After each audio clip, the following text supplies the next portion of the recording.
In this video we're going to cover Chapter 7, Advanced Corridor Modeling. It's going to be the exercise number 3 for this chapter, and this one's the group exercise, Corridor Modifications, Ramp 4, and Route 54, so it's the 7.14 group exercise. So I'm going to navigate down to that area by holding the control key in the manual and then just left clicking over the exercise. Okay, first step is within the Data 7 folder, we're going to open up the Corridors Ramp 4, which I have open in the background. Saves a little bit of time of processing. So next we want to do is set the active template library to the following one, which is in the Data 7 folder, and it's the J5P3181.itl. So I'll go to MicroStation. I'm in Open Roads Modeling Workflow. I'm at the Home tab. I need to go to the Corridors tab. Changes my ribbon, and I'm looking for the Create Template icon or the template pull down, and I can hit the Create Template from there as well. Once you select it, it'll take a moment to bring it up, and it should default to your last one that you've been in or your MoDOT one. We're going to open up the job one, so we'll do a File, Open, and then we're going to make sure and navigate to our J5P3181 and Data 7 folder. Some of the stuff in between there, some of these other paths, this is for testing that I've been doing, so it may be different from that, but guaranteed it's going to be in the Miller County J5P3181 and under the Data 7 folder. And we're looking for the one that's called J5P3181.itl. We'll select it and open it up. And what this does for us is anytime we have to pick a template or use a template from here, we're going to get our job template, the ones that we've created for Ramp 4, previously in other chapters, and in Route 54. So now it's loaded in the background, so anything we grab will come out of here. So we can go ahead, let's see, yeah, we'll go ahead and close this out. So basically what we're going to do in this exercise is you can see Ramp 4 has this, and I'll show it in the other window here. You can see that over here in the 3D model of Ramp 4, we've got this retaining wall that dips down and then comes up. And what we want to do, and we've got Route 54 over here on the other side of it there on the right side, we want to raise this wall up. We're going to do that.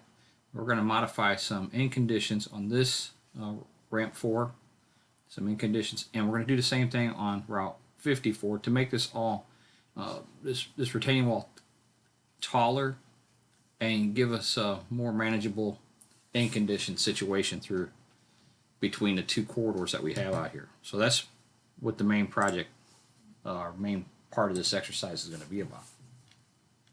So step 3 says, we have a steep slope between 54 and Ramp 4 between the corridors, and we're going to raise the retaining wall height. So to do this, we're going to actually create a point control and tell the point that controls the top of that wall to move to a certain elevation and give it a grade. So to do this in step 4, it tells us to select the Ramp 4 corridor grips to bring up the heads-up tools. In those tools, we're going to select the corridor creation tools and then navigate down to the create point control, and that will give us the point control dialog. So let's do that. Go back to MicroStation. We'll be in the 2D view. You see the Ramp 4 corridor here. You can pretty much click on a handle, or you can click anywhere that you see the 3D lines and 3D templates. So what we're going to do is we're going to come out here. We're going to go to the heads-up display. We're going to go out to the corridor creation tools, the hammer, hit the pull down on that, and then we're going to place a point control, and that's near the bottom of this pull down, create point control. So I'll select it. It'll bring up the create point control box, and so there's some defaults already on here. Let me get rid of some of that from me testing it from before. So what we're going to do is we're going to go by what the exercise calls for, and in this exercise we are going to do a start and stop station We're going to lock it to the beginning and end. We're going to give it a control description. We're going to tell it what point to pick. We're going to use a vertical mode because we're just moving this wall up. And then we're going to give it a control type of elevation and grade. And we have an elevation that we're going to use and a grade. So back in the dialog, we'll lock to start, lock to end, give it that description, raise wall. It's a vertical mode that we're going to use. And again, it's the elevation and grade. So once we pick that, now we can give it the elevation, which is the 779. And then we'll hit the enter key to lock that value in. And then the grade is a 4.50%. So we're going to lock that in. So once that's locked in, what we want to do now is go out and left click to accept all the values. So I'm going to go into a blank area in the 2D window and just left click the start, left click for the stop, left click for my description. And it's always good to use a description so you know what these point controls are doing for you if you have to go back and modify or edit a point control. It wants to locate the point. The point you can do from the pull down, or you can pick it off the 3D window. We're going to just do it from the pull down. And we're looking for a left retaining wall top profile. Left retaining wall top profile. So we'll grab that point. Once we pick it in the tool, it's already accepted it. Now we got to go through the rest of the options that we have out here. So vertical, we'll accept that. Elevation and grade, we'll accept that.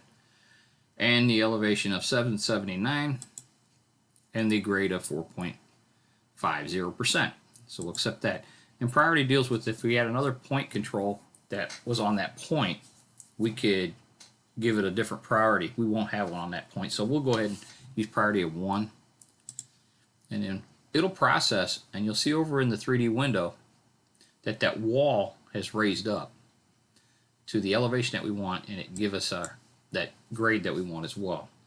I'm going to go ahead and hit the F4 key to get out of the tool once we're done, and then go back to the manual. Okay, now that we've done that, step 5 says within the Data 7 folder, we're going to open up the corridors for Route 54.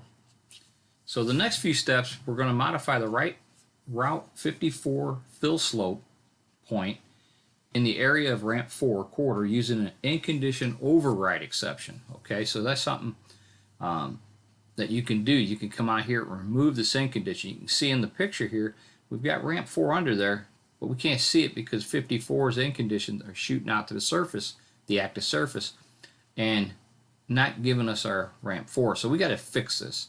And one way to do it is this in-condition override exception. We can replace this in-condition with another one. So let's go follow the instructions and open up that Route 54. So I'm going to hit Browse, verify I'm in Data 7, hit the corridors Route 54, and then hit the Open button. And we wait till we get the project-wise check-in box.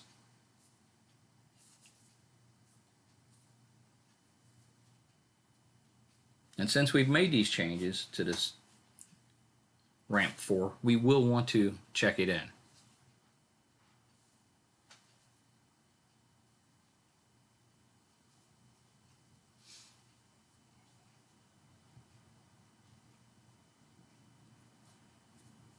And here is the dialog. So we'll do the check-in for project-wise and check in the ramp 4. And it will now open the Route 54.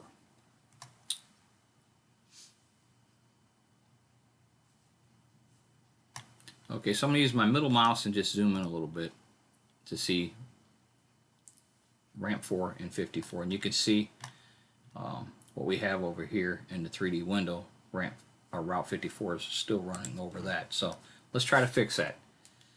So what we want to do in step 6 is we want to select the Route 54 corridor grips and bring up the heads-up display tools. In these tools, we're going to select the quarter creation tools, and then we're going to go to the create in condition exception tool. And then in the create in condition exception tool, we're going to first define the name and then the type of exception, which is override at ramp 4 is the in condition name that we're going to give it. And then the type we're going to do is write override. So let's go do that. So go back into MicroStation. We're looking for Route 54. We're going to get the heads up display. We're going to go out to the quarter creation tools, or the hammer tool, and we're looking for that in condition exception tool, which is almost halfway down, a little past halfway down. Create in condition exception. We're going to select it. We're going to call it override at ramp 4. We're going to call it write override.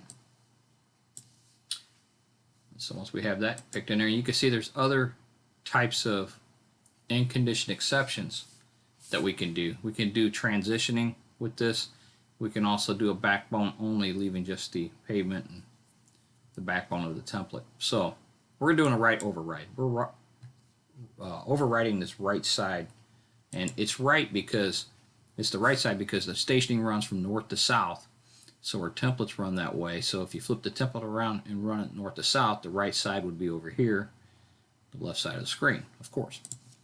So let's go back into our Word document and define our start and stop station values. So our start and stop station values that are listed, and there's a note down here. It says do not AccuSnap or snap to any location in Route 54, or else you'll get a message saying circular dependency detected, or reference entity depending on corridor results. So you could get that error by snapping. So we went out and got these start and stop stations by using our AccuDraw station offset and picking these points up, or these stations up off of the alignment. So I know where we're at. So let's go ahead. It also says in the current version of Open Roads Designer, the in condition exception tool does not recognize the alignment station equation. So clicking wouldn't be good. So what we want to do is come out. We're going to give it the information. It wants 617.26 .84. So let's give it that 617 plus 26.84. And it's a region 2 of that station equation, the same as we've been using throughout all the previous exercises. So we're just going to put that R2 in there and hit the enter key to lock that in. And we'll do the same thing on this 621.96.13 R2. Input that and then hit the enter key so we're locked in. Okay. So let's go out and apply this this override. But it does go, we need to delete the current in condition that is in the model, and this is going to bring up that tool. So let's go over to MicroStation. We'll go ahead and accept this name. We'll do a write override. We'll go with the start station. We'll accept that in a blank area, and then we'll accept the stop station, which I'm not seeing. Let's see. Yeah, it jumped on me. So let's go ahead and key that in. 621 plus 96.13 region 2. I'll lock that in. And I didn't see my dashed line. That's what clued me into it. Didn't take that station that was in there. So I'll go ahead and accept that stop. And it's going to go out and it's going to run. And then you're going to bring up the template drop for that section. Okay, right at this area, the template drop that we use, which is this Route 54 concrete pavement, 4-lane divided ag base option 3. So that's the template that we use. This is the occurrence for that station range that we've picked for that in condition override. Okay, so next thing we want to do is we need to delete a component in here. So this right guardrail widening point and right fill slope, we need to delete that component, this fill slope that we have in here. That's easy enough to do. So we'll go out, we'll right click and hold for a second, and that'll bring up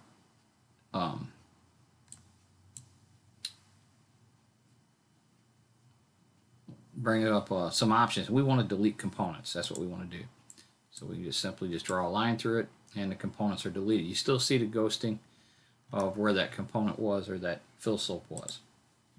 Okay, so we deleted that. And the next thing we want to do is set up our dynamic tool for our template drops. And learned that back in chapter 4, I believe, or 5. So we're going to hit this little button down here, or we can go to Tools and Dynamic Settings. Either way, you can turn it on. And it's this box here. So what we're being told to do in here is we want to apply fixes. We want a left underscore and a right underscore and some options for steps. So we could do that. We could do it in this box, or we can go to Tools, Options, and in this Options, I can see my apply fixes weren't on, so we're going to put that on, and we're going to give it that left underscore, and then we'll go down to the right side and do the same thing, except we'll give it a right underscore. And in our step options, we could change them in here as well. We want to change our X to a 0.1 and tab, and 0.1 for our Y, so that we will be able to use the grid to bounce around and place things. So we'll hit OK on that. When we do, you can see the dynamic settings is set up the way we want it. 0.1 on our steps, and then apply fixes is turned on. So if we drop a component out here, the points will be labeled with those left and rights before the point name, which is always important. Next thing we want to do is add a fill slope, a 6:1 in condition, to the template to define the slope on the right side. Okay, so we're going to go out in here. We're looking for a fill slope. So we'll go over to our folder and open it up. And it's an in condition. A fill slope's an in condition. So we're going to go ahead and open up the in condition folder. And we're looking for fill slopes. It's a fill slope. Open that folder up. And we're being told to use that 6:1. And we're going to drop this in at the right. We're going to drop it in right on this point at the top here. And it says, and we're just going to drop it right here. It doesn't really define that, but we'll go pull this out. It's on my cursor. I left click and hold it. I drag it out, and then all I want to do is go where that other point is and set it there. Now we have a right guardrail widening point, and we have a right fill slope. Okay. Now it wants us to do some modifications to this right fill slope B. And what we're going to do in here is we're going to turn off the in condition properties that we have set up, check for interception, and an in condition is infinite. We want it to go at a slope of the 16.67, negative 16.67, and we want this constraint 2 to go out 60 feet. So let's change that. We'll go over to our override. We'll double click on that right fill slope, bring up the point properties list, and in here we're going to turn off our check for interception. Our in condition is infinite, and instead of going horizontal of 4, we're going to change that to 60. Hit the enter key, and we'll lock that in. Apply it, hit close, and zoom out, and you can see now it's going horizontally from that point a little bit beyond 60 and a little bit beyond 120, so that's the 60 feet that we're giving it a horizontal offset. And again, when we're done with those changes like we did, we go ahead and hit the apply, close, and OK. And that brings us back into this template. So OK is the last part of it. We change it in condition. Now we'll just go ahead and hit the OK button. It's going to process, and you can see what the in condition looks like in the 3D window. It's shortened it up quite a bit. It's a little less steep as it was. And then you can also see in the 2D view that there, I'm going to hit F4 to get rid of that tool. But you can also see in the 3D tool, or the 2D model, that we have an in condition exception. Okay, by that shape. And it tells us here in the manual. In your 2D corridor view, you should now have in condition exception shape. Okay, that's a shape out here. If you single click on the shape, you will get the station values of the exception.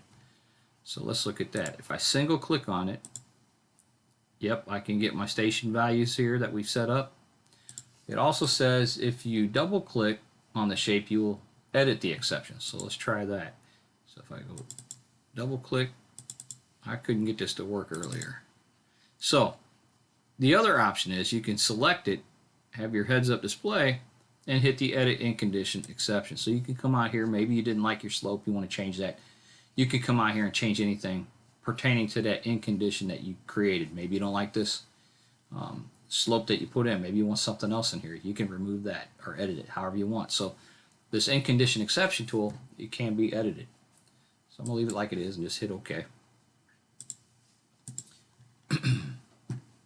Okay, next we are going to clip out ramp 4 corridor so that there is no overlap between the two corridors. Okay, so we look at it and you can see we basically have some overlap going on here. If I rotate it around and look, you can see it's still covering ramp 4 up for us, and I want to fix that. Okay, so there's tools for doing that. There's the clipping tool. So we're going to add a clipping reference to the tool, or to the project here.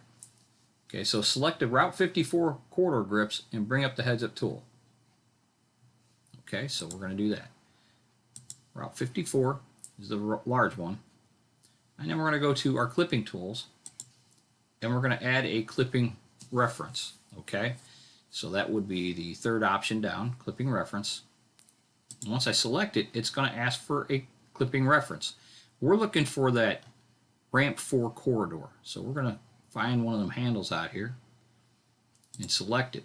And once you can select more if you had more. We just want that one. So we're just going to right click or reset in a blank area and let it go.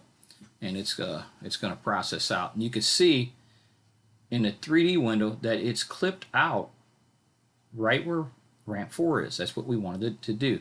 Now you also see there's some other spots going on here. So if I go back over to that window and I move this mouse around, remember the dynamic display tool, you move it, you snap to a point, and then you go off in a blank in an area, and you can left click and hold and rotate your screen around so that you can see what's going on.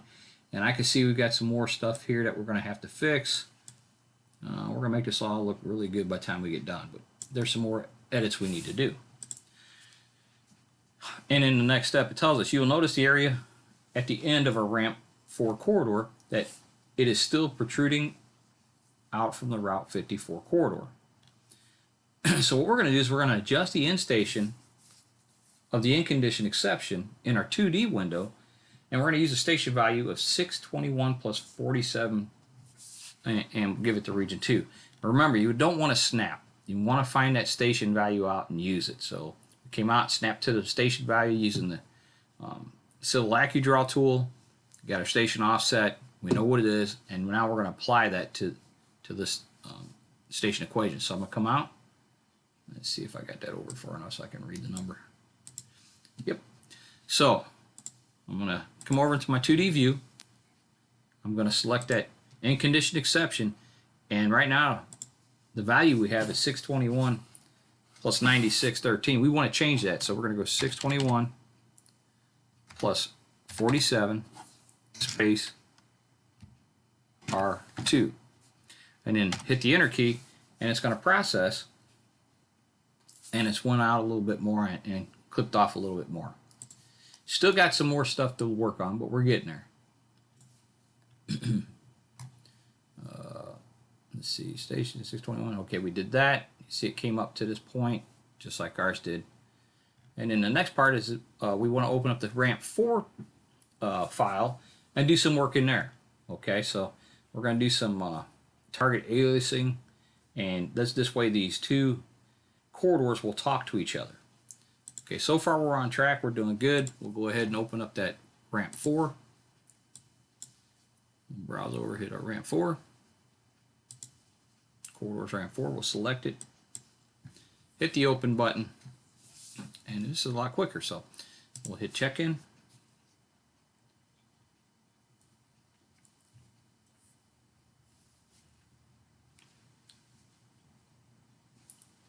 And we're here. Okay, from ramp 4 we're going to adjust what our in conditions are targeting. Currently the in conditions are targeting active surface, which is the existing ground, and so that's why it's doing what it's doing in that 3D view here. You'll see that it's all going out and hitting the active surface. So if there's no active surface there, it won't produce that. So we're going to fix that a little bit. We're also going to use a target aliasing tool. We're going to instruct our in conditions to target the Route 54 first, and if the in condition is not there, then seek out the active surface. Okay, so we'll bring up that tool. First off, I want to look at, I'm not seeing my 54 corridor, so let me turn on my references to that. 54 is not being displayed for some reason, so I'll close it. I don't see it in my 3D window as well, so let's go over there, select it, and turn it on as well. Okay, so here we go. Close that out. Looks a little better. So we're going to try to get this all to solve through here. Again, we're going to use that target aliasing tool, and that tool is found under the corridor creation tools. One of the easier ones to find. If we go back to our 2D window, make it active, we go to our ramp 4 corridor, and since we have our 3D on in our 2D, we can see these template drops of ramp 4, so we can select them if we want to. They're perfectly fine to grab to get our tools. So I know a lot of times finding that little handles is tough, but so once you get to the corridor creation tools, you're looking for the target. Define target aliasing. We'll select that tool, and then what we're going to do is we want ramp 4 to actually go out and seek Route 54 first. Now the order is important, so the first one in this list is what it seeks out. So if you put terrain model out here, it's going to look just like it does, because it's going to see that surface and stop. But we want it to seek 54 first. We'll add it. Now ramp 4 will go out and find 54, and if it does, it'll solve. But if it don't, you won't see areas where it can solve. You'll be missing in conditions. So we want to put our terrain as the catch-all after we seek that first 54. So it'll see this one, it'll solve. If it don't see 54 in spots, it'll go out to the terrain model, and we want that to happen for most cases. So that's the way we got it. We'll hit apply, let her run, and you can see now that little fill slope, or that little slope we had in there, goes out and ties into 54 where we want it to. So we can go ahead and close this out. So it says add Route 54 first and then the terrain model, which we did, and order does matter in this dialog. So the top item will be targeted first, and that's very important. So whichever one you want to target first has to be at the top. Now we're looking at select the ramp 4 corridor groups and bring up the heads up tools, and in those tools we're going to open up our cross-section model. Okay, so let's go back to MicroStation. We want to stay in our ramp 4 tools. We'll go to corridor views. The only option in there is open cross-section model, and we'll go down and we're going to select view 8 and toggle it on, and then we're going to left click in that view. So this is what it looks like. And for some reason, let's see here, let's get to a spot where it might be an overlap. So to do that, to move along, you can use these little buttons to move through, or you can right click, hold, and just go by locate station via data point from this cross section window, and just go out to a plan window and just left click to select it, and then tell it where you want to see what cross section or what station you want to see in your cross section window by left clicking. You can even input a number in there. Maybe I want to go 3 plus 80 and lock it in, and then just go ahead and left click, and then that will bring me to 3 plus 80 in here. And you can see in here that we've got Route 54 going beyond our ramp 4. It looks like ramp 4, since we use target aliasing in that spot, you can see it goes up and it sees ramp 4 and it stops.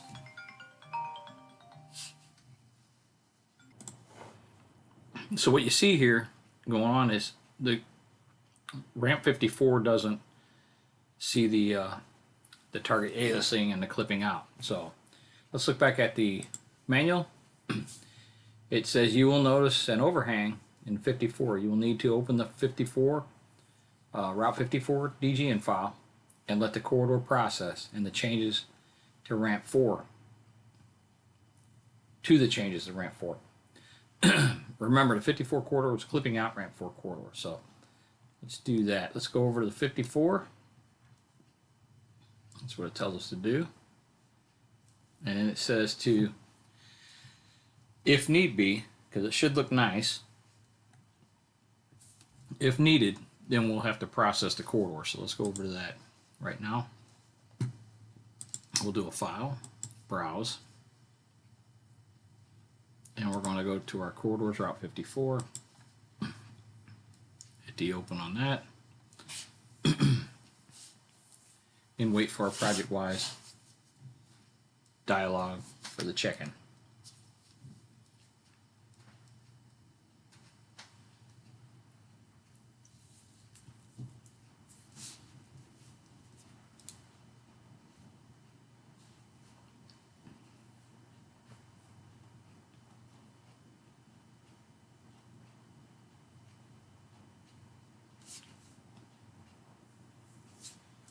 And here it is. So we'll check in the ramp 4 with all the changes that we did.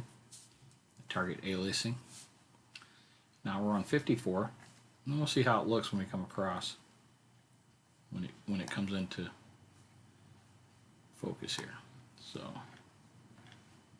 looks like it did well. Looks like it's meeting up nicely. If it hadn't, what you'd want to do is select the Route 54 corridor, get your heads-up display, and go just beyond the corridor creation tools to the process corridor and select it, and it will, down here at the bottom, it'll process it, and then it will see the target aliasing and the clipping work perfectly. So that was step number 17, and that completes the exercise for the corridors 54 and ramp 4 modifications.